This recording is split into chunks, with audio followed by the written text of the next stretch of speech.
এক সপ্তাহের মধ্যে আপনার কে প্রভাব বিস্তার করছে এই সপ্তাহটা কোন রাজনৈতিক নেতারা এখন তো কোনো এমপি মন্ত্রী নাই। এটা ৮,০০০ টাকা আপনাদের তো সমিতি নেয়, সমিতি দ্বারা ১০৮ জন তাদের থেকে আপনি নেন তাদের থেকে আপনি কি নিজের অপরাধকে আপনি স্বীকার করছেন? হ্যাঁ অথবা না আমরা অত দূরে যেতে কোনটা ওই যে কাকা বললো যে আগের দিনই দলিল একটা বের হয়ে গেছে কিভাবে সম্ভব? আপনি কি কোনো ভাবে কিন্তু দলিল বের হয়ে গেছে এখন কে চাপ দিল? টাকা কম রাখেননি। আচ্ছা কোন লেখক বলতেছে? আপনি ইয়ে করেন, কারণ হচ্ছে আমাদের আমি তো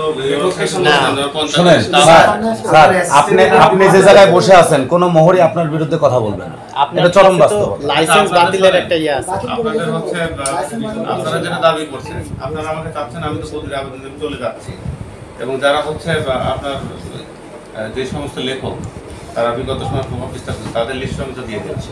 আপনি দেখছিলেন যে ছাত্রলীগের একটা কর্মী ছিল ফারুক, আপনার হাতে আমরা তুলে দিলাম, আমরা তাদের কিন্তু মারাবাদ দিয়ে আরো সেভ করছি, সাধারণ জনগণ তাকে কিন্তু মেরেই ফেলতো সেভ করছি।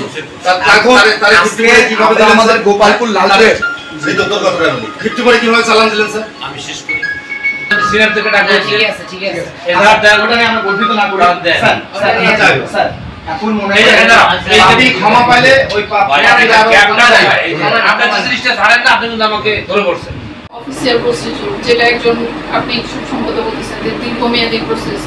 আমরা বিগত যে অল্প কিছু দিনের বিভিন্ন ইভিডেন্স থেকে দেখতে পাচ্ছি যে যেখানে আমার ইমার্জেন্সি সিচুয়েশন হচ্ছে সেখানে কিন্তু সাথে সাথে পোস্টিং দেওয়ার চেষ্টা চলতেছে।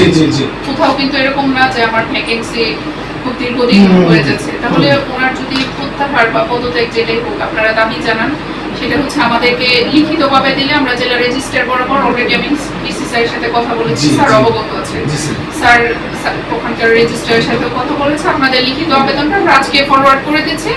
এবং হচ্ছে উনি তো একটা লিখিত যেটা দিয়ে গেছে সেটা উনি দিয়ে যাক, আর এটা তো একটা এভিডেন্স হিসেবে থাকলো, এমন না যে ওনার হাত ধরেই সেটা আমার ইয়েতে যেতে হবে। এটা তো উনি একটা এভিডেন্স রেখে গিয়েছে, এটা ইনস্টিটিউশনাল ডকুমেন্টস যদি আমরা বলি, পরবর্তীতে যে আসবে বা সে যদি আগামীকালকে আসে আগামীকালকে সেটা অফিসিয়ালি ফাইল আপ করে সেটা পাঠাবে।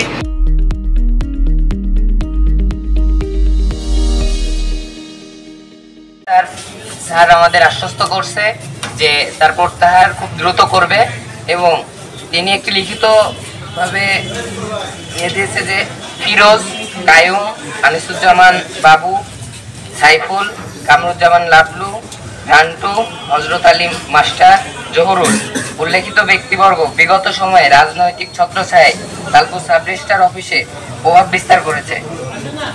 আমি তাদের লাইসেন্স বাতিলের জন্য ঊর্ধ্বতন কর্তৃপক্ষ বরাবর আবেদন করব। আমি তাদের কাজে রাজনৈতিক চাপে পড়ে তাদের বিরুদ্ধে ব্যবস্থা নিতে পারিনি, এটা সাব রেজিস্ট্রার লিখিতভাবে দিয়েছে।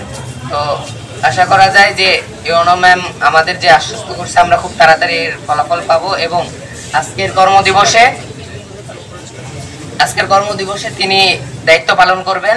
কালকে থেকে আর তিনি আসবেন না, তার পরিবর্তে তার হচ্ছে ভারপ্রাপ্ত কেউ একজন আসবেন। আমরা সবাই সাধারণ ছাত্র এবং জনতা, আমরা সবাই যে দাবিটা নিয়ে এসেছিলাম, আমাদের স্যারদের কাছে অসংখ্য ধন্যবাদ। স্যার আমাদের পক্ষে থেকে এবং সিন্ডিকেটের বিপরীতে থেকে আমাদেরকে এত সুন্দর একটি সিন্ডিকেট মুক্ত জায়গা করে দিয়েছেন, তার জন্য স্যারদের অসংখ্য ধন্যবাদ। সারাদিন আমরা কষ্ট করে এখানে আমাদের যে দাবিটা নিয়ে এসেছিলাম, আমরা আমাদের দাবি মোটামুটি সবকিছুই আমরা পেয়েছি, শুধু কিছুটা আছে বাকি, যেটা সময়ের অপেক্ষা। তবে এর পরবর্তীতে এই কাজে না, এখানে না, আমাদের গোপালপুর লালপুর উপজেলায় যে কোনো ধরনের সিন্ডিকেটের মোকাবেলায় আমরা সাধারণ ছাত্র জনতা এবং আমাদের সাথে স্যার ব্যক্তিবর্গ সবাই থাকবেন, সবাই আমরা এক হয়ে সকল প্রকার সিন্ডিকেটের বিপক্ষে থাকবো। অসংখ্য ধন্যবাদ জানাচ্ছি, এবং আমরা সুন্দর করে আমরা একটা আনন্দ মিছিল করে আমরা আমাদের মতো করে আমরা আমাদের মতো বাসায় চলে যাব, এবং স্যারদের কাছে অসংখ্য ধন্যবাদ আছে। তাদের উপস্থিতিতে আজকের যে একটা দাবি দেওয়া ছিল এটা খুব শীঘ্রই হয়তোবা পূরণ হবে। আমি আশা করব সবাই সবার দাবি দেওয়ার প্রেক্ষিতে সবাই সবার স্থান ত্যাগ করবেন। এবং পরবর্তীতে ইনশাআল্লাহ এখানে যেন আর কোনো প্রকার জটিলতা সৃষ্টি না হয়। উনি ওনার অফিসিয়াল দায়িত্ব পালন করবেন এবং যে ওনার প্রত্যাহারের যে আবেদনটা সেটা আমাদেরকে ইউনো অফিস বরাবর দিলে আমরা সেটা আজকে ফরওয়ার্ড করব এবং এর পরিবর্তে আগামীকাল থেকে অন্য একজনকে যেন অতিরিক্ত দায়িত্ব দেওয়া হয় সেই ব্যবস্থা গ্রহণ করা হবে এবং উনি আগামীকাল থেকে অফিস করবেন না। আসলে অনেকক্ষণ ধরে কষ্ট করছো, আমারই খারাপ লাগতেছিল যে গর্ভের ভিতরে। তো যাই হোক, তোমাদের যে একটা দাবি বা এখানে যে একটা অসঙ্গতি ছিল এই রেজিস্ট্রি অফিসে, এটা আজকে তোমাদের দাবির মুখে সবকিছু তোমাদের প্রতিনিধি এবং আমাদের সমন্বয়ে এখানে আমরা একটা সুষ্ঠু সমাধানের ভিতরে চলে আসছি। এবং আমরা তো তোমাদের সমন্বয় বললেন যে আসলে দাবি কিন্তু তোমাদের পূরণ হয়ে গেছে। সুতরাং আমি আর কথা না বাড়িয়ে তোমরা সবাই আসলে ঘরে চলে যাবা, যার যার ঘরে চলে যাবা। এই বিষয় নিয়ে যেহেতু সমাধান হয়ে গেছে সেহেতু এখানে এই বিষয় নিয়ে আর যেন কোনো সমস্যা না হয়